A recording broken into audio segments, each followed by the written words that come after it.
ನಮಸ್ತೆ ಎಲ್ಲರಿಗೂ, welcome to my channel. ಇವತ್ತು ಒಂದು ಒಳ್ಳೆ ಚಿಕನ್ ಡ್ರೈ ರೋಸ್ಟ್ ಮಾಡ್ತಾಯಿದ್ದೀನಿ ನಾನು. ಇದಕ್ಕೆ ಪಾಲಕ್ ಸೊಪ್ಪು, ಕೊತ್ತಂಬರಿ ಸೊಪ್ಪು, ಮೆಂತ್ಯ ಸೊಪ್ಪು ತೊಗೊಂಡಿದ್ದೀನಿ. ಸ್ವಲ್ಪ ತೊಗೊಂಡಿದ್ದೀನಿ. ಅರ್ಧ kg ಚಿಕನ್ಗೆ 4 ಹಸಿಮೆಣ್ಸಿನ್ಕಾಯಿ, ಅರ್ಧ ಇಂಚ್ ಶುಂಠಿ, ಬೆಳ್ಳುಳ್ಳಿ ತೊಗೊಂಡಿದ್ದೀನಿ. ಮತ್ತು ಈರುಳ್ಳಿ, ಟೊಮೊಟೊ, ಸ್ವಲ್ಪ ತೆಂಗಿನಕಾಯಿ ತುರಿ ತೊಗೊಂಡಿದ್ದೀನಿ. ಇದನ್ನಿಷ್ಟನ್ನು ರುಬ್ಕೊಂಡ್ಬಿಡೋಣ. ಫಸ್ಟು ನಾವು ಇಷ್ಟನ್ನು ಚೆನ್ನಾಗಿ ಪೇಸ್ಟ್ ಮಾಡಿಕೊಂಡು ಚಿಕನ್ಗೆ ಹಾಕಿ ಕಲಸಿಟ್ಕೊಂಡ್ಬಿಡ್ಬೇಕು. ಆವಾಗ ಅದು ಒಂದು ಅರ್ಧ ಗಂಟೆ ಮುಂಚೆ ಕಲಸಿಟ್ಕೊಂಡ್ರೆ ಚೆನ್ನಾಗಿರುತ್ತೆ. ಆವಾಗಲೇ ಕಲಸಿಟ್ರೆ ಸ್ವಲ್ಪ ಟೇಸ್ಟ್ ಕಮ್ಮಿ ಆಗುತ್ತೆ. ಇದು ಒಂದು ಅರ್ಧ ಗಂಟೆ ಮುಕ್ಕಾಲು ಗಂಟೆ ಮುಂಚೆ ಕಲಸಿಟ್ಬಿಟ್ಟು ನಾವು ಮಾಡಿದ್ರೆ ತುಂಬ ಚೆನ್ನಾಗಿರುತ್ತೆ. ನಾನು ಇದನ್ನು ಇವಾಗ ಪೇಸ್ಟ್ ಮಾಡ್ಕೊಂಡು ಬರ್ತಾಯಿದ್ದೀನಿ. ಮಾಡ್ಕೊಂಡು ಬಂದು ಕಲಸಿಟ್ಕೊಂಡಿದ್ದೀನಿ. ಬಾಣಲೆಗೆ ಒಂದು 4 ಸ್ಪೂನ್ ಎಣ್ಣೆ ಹಾಕ್ಕೊಂಡು ಒಂದೇ ಈರುಳ್ಳಿ ಹೆಚ್ಚಿಟ್ಕೊಂಡಿದ್ದಲ್ಲ, ಆ ಈರುಳ್ಳಿ ಹಾಕ್ಕೊಂಡು ಸ್ವಲ್ಪ ಬಾಡಿಸ್ಕೊಬೇಕು. ಅದು ಕೆಂಪಗಾಗೋವರೆಗೂ ಬಾಡಿಸ್ಕೊಳ್ಳೋಣ. ಅದ್ರ ಜೊತೆಗೆ ಹಾಗೆ ನಾವು ಟೊಮೊಟೊ ಒಂದು ಹಚ್ಚಿಟ್ಕೊಂಡಿದ್ನಲ್ಲ, ಅದು ಕೂಡ ಹಾಕ್ಕೊಳ್ತಾ ಇದ್ದೀನಿ ನಾನು. ಇದ್ರನ್ನು ಸ್ವಲ್ಪ ಚೆನ್ನಾಗಿ ಎಣ್ಣೆಲಿ ಬಾಡಿಸ್ಕೊಳ್ಳೋಣ.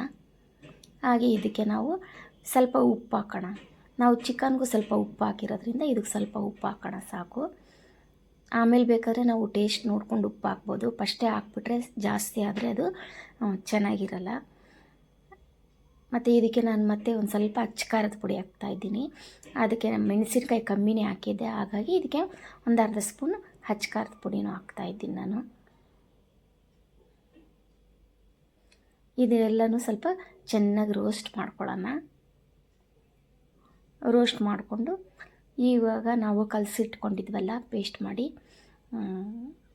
ಚಿಕನ್ನ, ಅದನ್ನ ಹಾಕ್ಕೊಳ್ಳೋಣ. ಈಗ ನೋಡಿ, ಇದು ಈ ಥರ ಕಲಸಿಟ್ಕೊಂಡಿದ್ದೀನಿ ನಾನು. ಮೆಂತ್ಯ ಸೊಪ್ಪು, ಪಾಲಕ್ ಸೊಪ್ಪು ಎಲ್ಲ ಹಾಕಿರೋದ್ರಿಂದ ಟೇಸ್ಟು ತುಂಬ ಚೆನ್ನಾಗಿರುತ್ತೆ. ನಾವು ಹಸಿದೇ ರುಬ್ಕೊಂಡು ಬಿಡಬೇಕು. ಏನು ಅದನ್ನು ಎಣ್ಣೆಲಿ ಬಾಡಿಸ್ಕೊಂಡು ರೋಸ್ಟ್ ಮಾಡ್ಕೊಂಡು ರುಬ್ಕೋಬೇಕಂತನ ಏನಿಲ್ಲ. ಅದು ಏನು ಹಸಿ ವಾಸನೆಯೂ ಬರಲ್ಲ. ಟೇಸ್ಟು ತುಂಬ ಚೆನ್ನಾಗಿರುತ್ತೆ. ನಮಗೆ ಇವಾಗ ಅದು ಬೇಯೋಕ್ಕೆ ಎಷ್ಟು ಬೇಕೋ ಅಷ್ಟು ನೀರು ಹಾಕ್ಕೊಳ್ಳೋಣ. ಜಾಸ್ತಿ ನೀರು ಬೇಡ, ಯಾಕಂದರೆ ನಾವು ಡ್ರೈ ರೋಸ್ಟ್ ಮಾಡ್ತಾ ಇರೋದ್ರಿಂದ ಜಾಸ್ತಿ ನೀರು ಬೇಡ. ನಾವು ಗೊಜ್ಜು ಥರ ಮಾಡ್ಕೋಬೇಕು ಅಂದರೆ ನೀರು ಹಾಕ್ಕೋಬೇಕು. ಎಷ್ಟು ಬೇಕೋ ಅಷ್ಟು ನೀರು ಗೊತ್ತಾಗುತ್ತಲ್ವ, ಎಷ್ಟು ಹಾಕ್ಕೋಬೇಕು. ಬೇಡ ಅಂದರೆ ಒಂದು ಅರ್ಧ ಗ್ಲಾಸ್ ನೀರು, ಅದು ಬೇಯೋಷ್ಟು ನೀರು ಹಾಕ್ಕೊಂಡ್ರೆ, ಯಾಕಂದರೆ ಚಿಕನ್ನೇ ನೀರು ಬಿಡೋದ್ರಿಂದ ನಾವು ನೀರು ಜಾಸ್ತಿ ಹಾಕ್ಕೋಬಾರ್ದು. ಹೆಂಗೆ ನೋಡಿರಿ, ನೀರೆಲ್ಲ ಹೀರ್ಕೊಂಡ್ಬಿಟ್ಟಿದೆ. ಚೆನ್ನಾಗಿ ಡ್ರೈ ರೋಸ್ಟ್ ಆಗಿದೆ. ನಾವು ರಸಮು, ಬೇಳೆ ಸಾರು ಮಾಡಿದಾಗ ಇದು ಸೈಡ್ಗೆ ಚೆನ್ನಾಗಿರುತ್ತೆ. ಈಗ ಇದಾಯಿತು. ನಾನು ತೆಂಗಿನ ತುರಿನೂ ಆಗಲೇ ಹಾಕ್ಬಿಟ್ಟಿರೋದ್ರಿಂದ ಅದ್ರ ರೋಸ್ಟ್ ಚೆನ್ನಾಗಿ ಆಗ್ಬಿಟ್ಟಿದೆ. ಇವಾಗಿದು ನೋಡಿ ಸರ್ವ್ ಮಾಡೋಣ. ತುಂಬ ಚೆನ್ನಾಗಿದೆ, ಕಲರೂ ತುಂಬ ಚೆನ್ನಾಗಿದೆ, ಟೇಸ್ಟು ತುಂಬ ಚೆನ್ನಾಗಿದೆ. Thanks for watching. ಮತ್ತೊಂದು ವಿಡಿಯೋದಲ್ಲಿ ಸಿಗ್ತೀನಿ.